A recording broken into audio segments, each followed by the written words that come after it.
Olá, meu nome é Everaldo Batista Alves, sou pesquisador da Proamip e hoje irei falar para vocês sobre o complexo de lagartas da subfamília Eleotini, que compreende 3 espécies de extrema importância em diversas culturas do Brasil. São elas Eleotis virescens, Helicoverpa zeia e Helicoverpa armigera. No caso de Eleotis virescens e Helicoverpa zeia, são pragas aí bastante conhecidas em diversas culturas. Já estão presentes há várias décadas no Brasil. No caso de Helicoverpa armigera, é um inseto exótico. Tem ampla distribuição geográfica, estando presente em países da Ásia, África e Oceania, podendo estar presente em regiões de clima tropical e temperado. A partir de 2013, essa praga apareceu aqui no Brasil, causando danos em cultivos de soja e algodão nas regiões do Mato Grosso e Goiás, o que levou alguns estados a pedir emergência fitossanitária e uma corrida ao combate da nova praga. São pragas extremamente prolíficas, atacando culturas de importância como soja, algodão, milho, tomate, pimentão, milheto e outras culturas de importância. No caso de Helicoverpa armigera, é relatado atacando mais de 180 espécies entre plantas cultivadas e hospedeiras, pertencentes a 45 famílias. Atacam plantas tanto na fase vegetativa quanto reprodutiva. Os adultos são mariposas, medindo em média 40 milímetros de envergadura, geralmente de coloração parda, sendo que existem algumas diferenças entre essas 3 espécies, nas quais nós não vamos se atentar aqui. Apresentam alta capacidade de dispersão, sendo que no caso de Helicoverpa armigera, ela é capaz de percorrer até 1000 quilômetros. Os adultos têm hábitos noturnos e voam preferencialmente no crepúsculo. Essas pragas apresentam alto potencial biótico. Por exemplo, no caso de Helicoverpa armigera, ela é capaz de colocar de 1000 a 1500 ovos durante o seu ciclo de vida. Em uma noite, ela pode colocar até 400 ovos.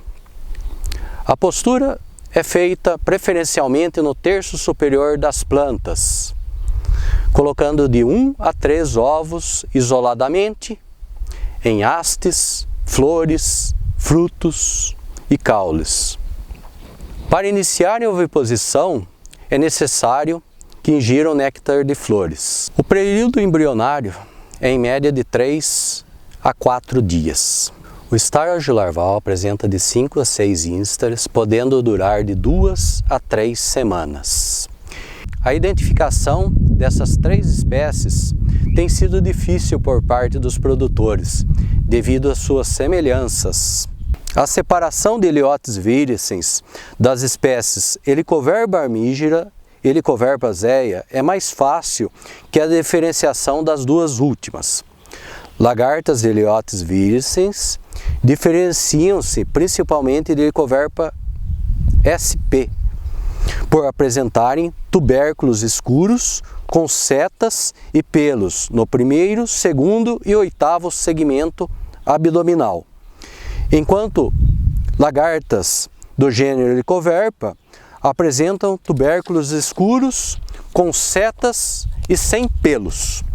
No campo, Helicoverpa armigera apresenta maior agressividade de ataque e danos, além do comportamento característico de pescoço de ganso quando perturbadas. O monitoramento pode ser realizado de 2 formas específicas: mediante avaliação do número de lagartas na lavoura e mediante avaliação de adultos que visitam a cultura, utilizando armadilhas de feromônio.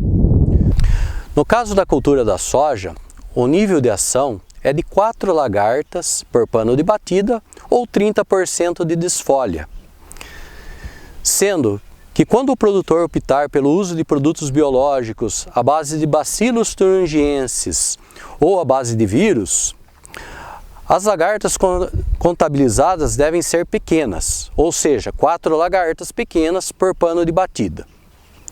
Sendo que no caso da cultura do tomate, o ideal é utilizar o monitoramento de adultos com armadilhas de feromônio, uma vez que será detectado a presença dos adultos e as posturas iniciais antes da ocorrência do dano. As principais estratégias de controle desses 3 grupos são o controle biológico e o controle químico. No controle biológico, temos a utilização tanto dos macro-organismos como dos entomopatógenos. O principal macro-organismo utilizado para o controle de lagartas do complexo Eliotine são os parasitóides de ovos do gênero Trichogramma, no caso Trichogramma pretiosum.